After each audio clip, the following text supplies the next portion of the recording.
Desses sermões, pastor, todos eles são importantes, né? O temático, o textual, sim. positivo. Mas qual que o senhor aconselha? Porque eu sei que Deus é que dá a direção. Sim. Mas tem uns que você pode errar. Eu costumo falar que o texto, para errar menos, apesar de você ter que estudar mais, eu prefiro o expositivo, que a Bíblia diz. A Bíblia, você vai ali, se você estudar direitinho o contexto, pedir direção a Deus, o versículo vai falando e você vai aplicando. Mas o que o senhor poderia nos ajudar nisso? A minha experiência inicial, como eu disse, já novo, começando no Ministério do Ensino e novo também no seminário, eu tive no meio evangélico da época e de então, o que eu fui conhecendo como referenciais. Depois vai crescendo o conhecimento, conhecendo outros, né? Uns mais pentecostais, outros menos pentecostais, outros mais moderados, outros, enfim. E aí você vai começando a ter um pouquinho mais de equilíbrio.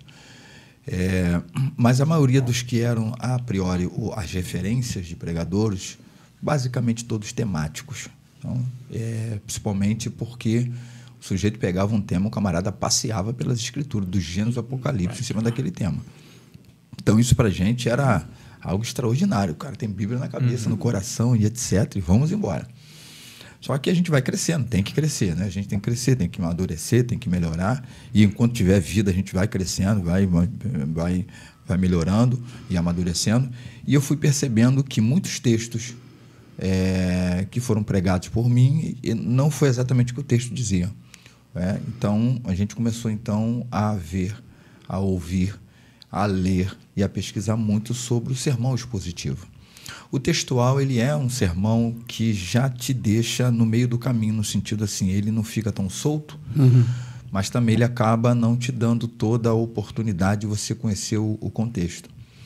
E na responsabilidade de pastor de igreja também, eu comecei a entender essa necessidade de ou pegar um tema, ou pegar um livro da Escritura e começar a pregar. Então, em nossa igreja lá, eu já tive experiência com o livro de Salmos, com o livro de Jó, com o livro de Esdras, com o livro de Esther, com o livro de Malaquias, com o Evangelho de Mateus, depois o Evangelho de João, Romanos, agora a gente está fechando lá Hebreus. Então, a gente pega, assim, normalmente um livro. Eu não fico muito religioso, não. Se tem um dia, tipo o Dia dos Pais, Dia das Mães, eu posso ir lá para um outro texto, para uma mensagem mais específica para aquele dia e tal, que nada... Eu sempre digo assim, se Jesus voltar, eu não preciso terminar de pregar. E se Jesus não voltar, vai dar tempo de terminar. Então, sem problema nenhum. Mas sempre buscando uma sequência. E por que o expositivo hoje, inclusive no livro eu falo um pouco sobre? É porque ele é o texto, ele é o sermão que Deus fala mais e o pregador fala menos. Ou seja, o pregador ele tem que, na verdade, ser apenas o eco. Ele tem que ser apenas o porta-voz. E faz-nos entender melhor. E certos e experientes pregadores já disseram que, por exemplo, com, digamos, 3 anos, vamos assim dizer, de pregações expositivas numa igreja, você já tem basicamente um curso teológico, né, de pregação expositiva ali, com aquele irmão ali ouvindo dominicalmente aquela pregação, aquelas pregações. Então, assim, hoje não condeno, né, até porque você pode ter oportunidades e situações em que cabe ali um sermão temático. Vamos embora. Desde que você esteja pregando a palavra de Deus sem nenhuma dificuldade. Outra é o sermão textual, às vezes, de repente, pelo contexto. Igual aqueles exercícios no seminário aqui, que era aquela coisa de 5 minutinhos. Então, 5 minutinos o tempo, dá para você pregar um expositivo. Sim. Então, 5 minutinhos, você cumprimenta os irmãos, lê o texto, fala o tema, primeira verdade, segunda verdade, terceira verdade, amém, orou, vai, entrega o microfone.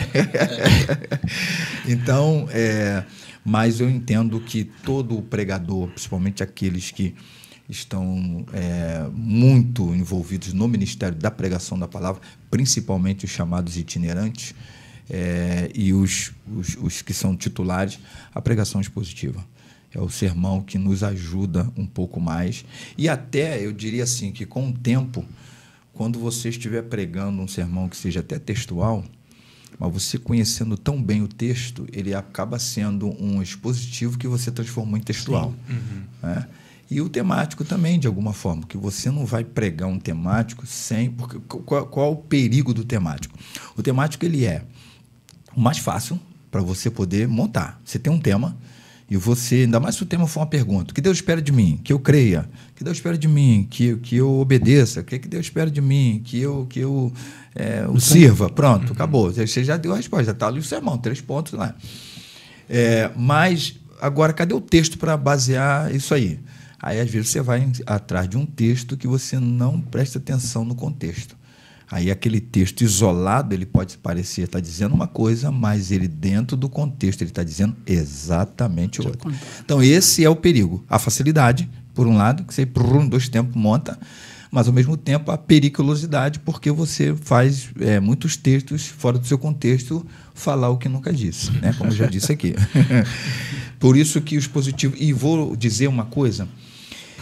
É enriquecedor para o pregador. Sim. Porque eu, inclusive, na igreja local, muitas vezes eu preguei um texto que eu tive que dizer, presta atenção aqui agora. Presta atenção agora. Por quê? Porque eu já tinha pregado, talvez, umas 300 vezes naquele texto, mas de maneira mais temática. E aí eu não entendi exatamente o que aquele texto queria dizer. E aí é enriquecedor, porque aí você leu aquilo, dá trabalho, tá? Sim. Porque aí um sermão expositivo... qualquer sermão, você tem que ter um tempo para preparo, mas o sermão expositivo você pode levar um bom tempo para prepará-lo. Pelo menos aí, vamos colocar de 8 horas a umas 10. Não precisa ser exatamente no mesmo dia, sentou, ficou 8 horas sentado e tal, mas, exemplo, você vai pregar no domingo, vai pregar no sábado. Tu já começa na segunda-feira daquela semana o texto e etc.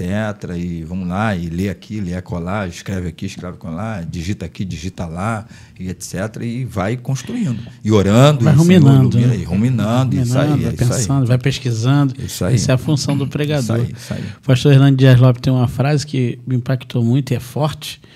Ele, num dos livros dele, ele fala assim: o pregador que não se prepara pelo menos 6 horas para pregar, não vale a pena ouvi-lo. Isso é muito forte. Fortíssimo, de vez em quando a gente vai pregar, o cara prega ali 1 hora, vamos embora. É complicado. Então,